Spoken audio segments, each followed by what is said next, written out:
First of all, everyone in LCS basically had like a roster swap, except for Cloud9. Everything's gonna be different. The split is going to be very, very exciting. This split's gonna be awesome. I just can't wait to play.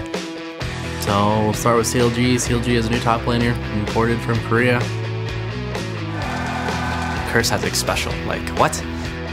C9 stuck with their roster for like 3 splits in a row, and they're hugely successful. Cloud9, the North American champions. More than ever, like Cloud9 like may not be the first place team. CLG's looking very strong. We also don't know like LMQ, how good are they, how bad are they? Yeah, I think the team that has benefited the most from these roster changes is C9.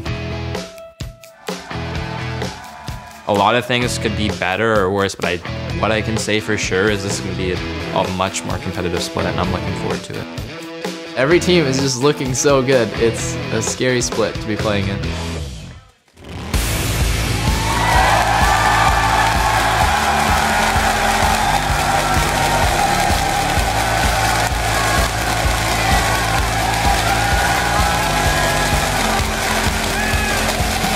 Welcome, ladies and gentlemen, to the opening day of the 2014 North American League Championship Series Summer Split. We're coming to you live from our LCS home right here in Los Angeles, California.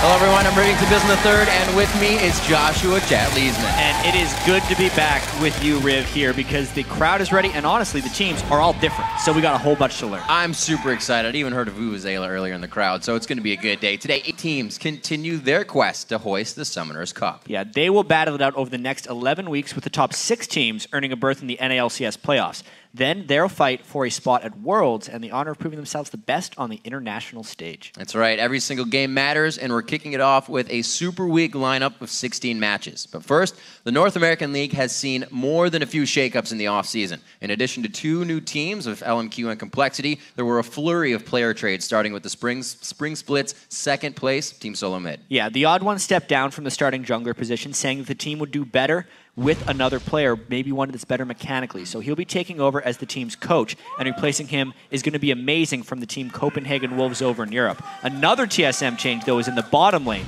They're bringing in Glebe from the challenger team Cloud9 Tempest. He's going to take over for X-Special, who actually parted the ways for Team Curse. Everybody was going everywhere. That's right. Then Counterlogic Gaming went all the way to Korea to recruit a top laner after Nien announced he would be leaving the team to work on his game. Yep, manning the top lane will be Seraph, who was playing previously with the Najin organization. So that's something everyone wants to see. All the unknown commodities. And Coast may have been eliminated in the summer promotion tournament, but Zion Spartan and Shifter have found new life in the LCS. Yeah. Both those players moved over to Dignitas. Zion Spartan's going to be taking residence in the top lane, replacing Cruiser the Bruiser, while Shifter will take over in the mid lane where there was a vacancy. It's going to be good for them, guys. And finally, we heard grumblings of EG shakeups the entire break, and now they finally arrived. Almost. Yeah, so Altec will be taking place of Yellow Peak to AD carry, but today Yellow Peak's going to be having his last game in the LCS against LMQ. It's going to be his last ride with his longtime bot lane partner, Crepo. That's right. And of course, the summer split is well underway in Europe, where they just completed their own Super Week, and there were some huge moments that you guys were talking about on Twitter. Let's take a look at our hashtag LCS big plays. From Millennium versus Gambit at Amuni Lol tweets, the Kerp mechanics. Oh my God. Here's your number 3. Now this is something that I like to see from teams. When you first pick a champion and you do well, Kerp's going to jump on Nick here. Oh, he's going to get a poke across the side. The chain lands. Wow. Nick tries to turn it around, but does not land the stun. Yeah, Kerp was just totally destroying that entire game and the entire week. Millennium and Kerp in particular, big surprise stories in Europe. Another big play, though, Rocket versus Fnatic. Dr. Hindsight writes, glad to have Overpower on my fantasy roster after that epic intervention. Here's your number 2. And they are completely out of position now. They didn't seem to have any idea what else to do about that one, and we're going to see them coming in. Zazas gets hit with the binding. He is real tanky, but not tanky enough to get away, or is he? Last second intervention comes through, and he's going to try and dodge it. He does dodge it. Reckless is now all alone, and Reckless going far too deep.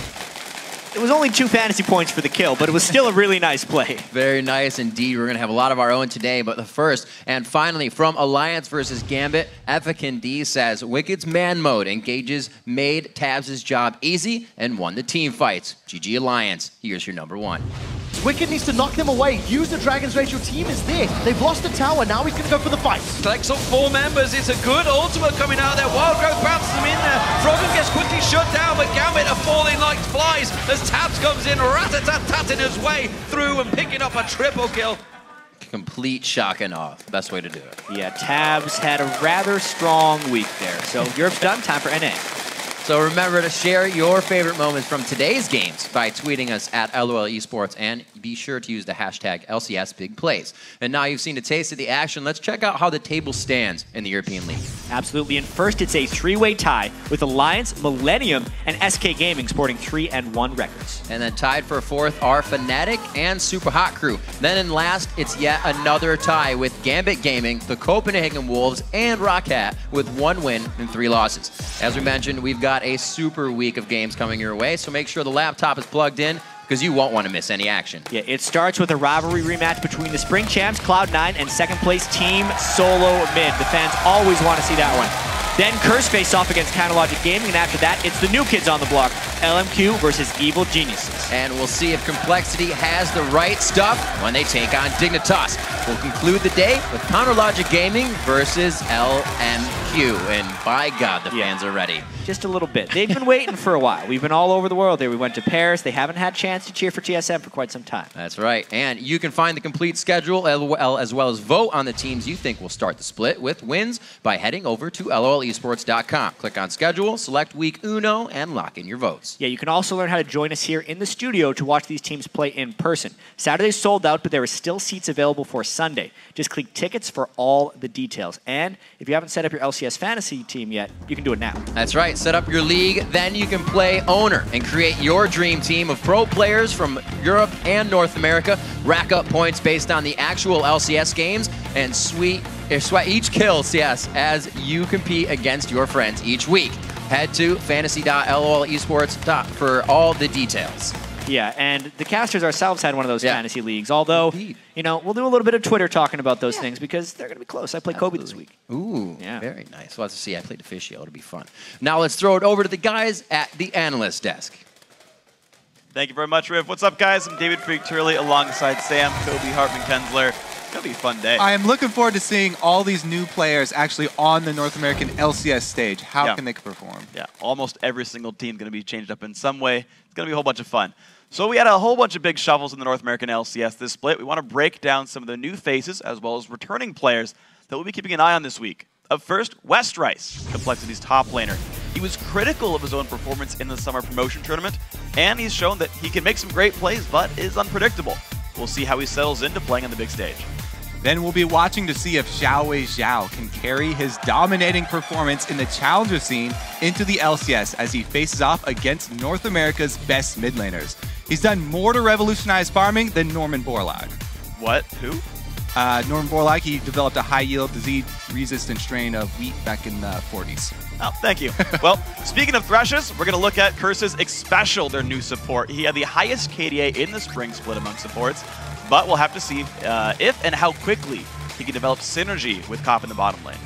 And next, we'll be keeping an eye on Shifter, who will be manning the mid lane for Dignitas. He was the brightest star on Coast. Now let's see how he can do with a shot-calling jungler.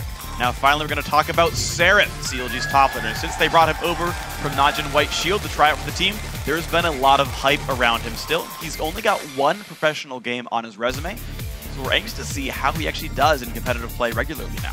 But of course, there's just too many teams to talk about, 17 in total. So two of us can't do it all. We want you guys at home to help us with this one. We're asking you guys on Twitter, which player move do you think will have the biggest impact for his team and why? Send your answers to @LOEsports and use that hashtag LCS. We might just highlight your insightful response later in the broadcast. All right, guys, going to take a quick break, but when we come